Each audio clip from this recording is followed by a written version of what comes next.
नाज़रीन, अमरीकी खिलाबाज Neil Armstrong वो पहला इंसान था जिसने चांद की सतह पर कदम रखा। अपोलो मिशन के जरिए जुलाई 1969 को नील आर्मस्ट्रांग और इसके दो साथी खिलाबाज एडविन बेजो और माइकल कोलन जिन्होंने कामयाबी के साथ चांद पर कदम रखा। तारीख का ये यादगार और हैरत अंगेज मिशन अपने इख्तिताम तक कामयाबी से पहुंचा, जिसने माहिरीन और आम लोगों के दिलों में बहुत से सवालात भी खड़े किए। यहाँ तक कि आज भी 30% अमरीकी इस बात को मानने के लिए तैयार नहीं कि अमरीकी साइंसदान चांद पर भी उतर चुके थे, लेकिन आज तक कोई माहिर, कोई खिलाबाज या साइंसदान अमरीका की इस तारीखी चांद मिशन को झूठ साबित नहीं कर पाया। खैर, ये तो एक अलग कहानी है, लेकिन आज हम बात करेंगे कि क्या वाकई जब नील आर्मस्ट्रांग ने चांद पर पहला कदम रखा तो उसने वहां चांद पर अजान की आवाज सुनी थी, जबकि इस बात का इकरार नील आर्मस्ट्रांग ने मिस्र में किया जब वो काहिरा के दौरे पर गए थे।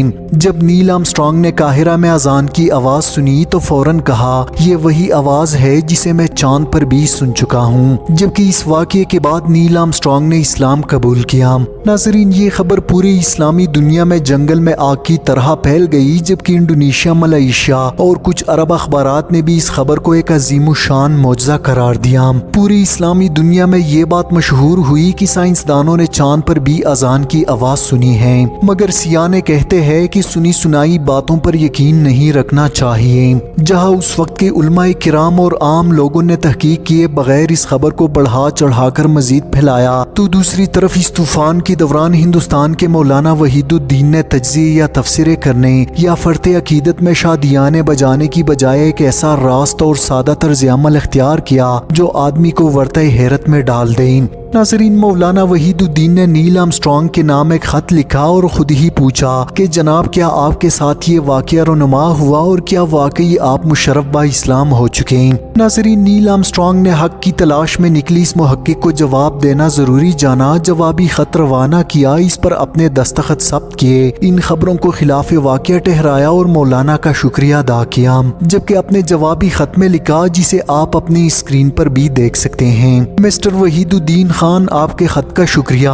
मेरी इस्लाम कबूल करने, चांद पर अजान की आवाज़ सुनने और बाद अज़ा कबूली इस्लाम की खबरें बिल्कुल बेबुनियाद और झूठी हैं, और ना ही कभी मैं ज़िंदगी में मिस्र गया हूँ। ये अलग बात है कि मलेशिया, इंडोनेशिया और दीगर जगहों की रिसाइल और अखबारात ने बगैर तस्दीक किए इन रिपोर्ट्स को शाया किया। इस नाअहल सहाफ़त की वजह से आपको होने वाली किसी भी तकलीफ के लिए माजरत खा हूँ। आपका मुखलिस नील आर्मस्ट्रांग। नाज़रीन, ये थे असल हक़ाइक़। हालांकि आज भी कुछ नासमझ मुसलमान इस बात का दावा करते हैं कि साइंसदानों ने चांद पर अजान की आवाज सुनी थी, मगर हकीकत इसके बिल्कुल बरक्स है। इसलिए सुनी सुनाई और खासकर सोशल मीडिया की हर बात पर आंखें बंद करके यकीन ना करें। ये कुरान का भी हुक्म है कि जब कोई फासिक तुम्हारे पास खबर लेकर आए तो इसकी खूब तहकीक कर लिया करो। बहैसियत मुसलमान हमारे लिए अल्लाह और रसूल के अहकामात काफी हैं और इसमें मामूली सी शक की भी कोई गुंजाइश नहीं। फिर चाहे कोई गोरा चांद पर या मरीख पर अजान की आवाज सुने या ना सुने, इस्लाम कबूल करे या ना करे, हमारा यकीन पुख्ता व कामिल होना चाहिए कि इस्लाम ही हक का रास्ता है।